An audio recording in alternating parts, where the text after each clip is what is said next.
ដងស្ទឹងកាត់ថ្លុកស្រុករកាធំបាំងនឹងដងភ្នំចុងរំភ្នំស្រភ្នំស្រួចភក្តីខាងស្រីផផង់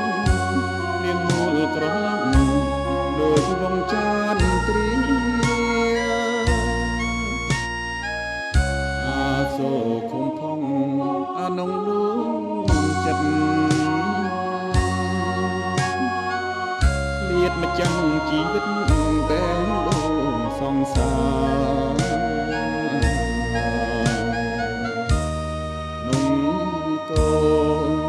ភ្នំកងជ្រុំថ្លាស្នេហាគេងគិតប្រាថ្នាចងស្ពានមេត្រី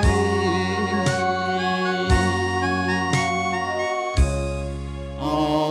ស្ទឹងកាត់ឆ្លុកមកតែវិញមករៀបទុនទិញ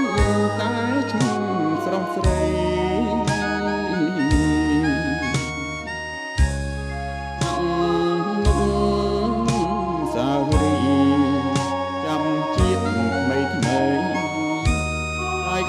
ផ្លូវស្រីនៅក្នុងខ្ទ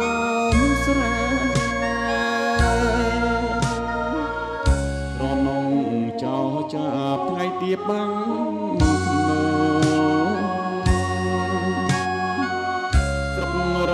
កាធំខ្ញុំសុំផ្កាស្នេហ៍អូចាំបងចង់មិនខករៀមមកបំពីឆោមកាត់ថ្លុក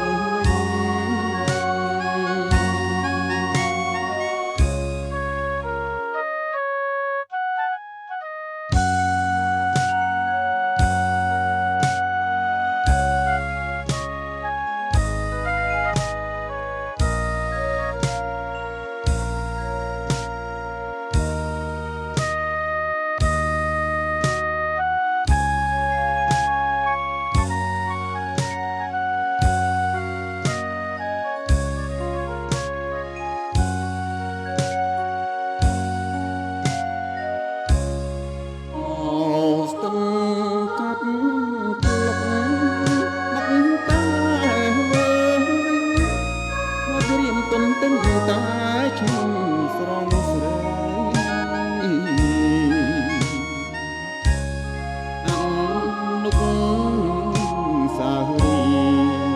ចាប់ជាតិថ្មីថ្មីកាយកាយផ្លូវស្រីនៅក្នុងខ្ទមស្រែ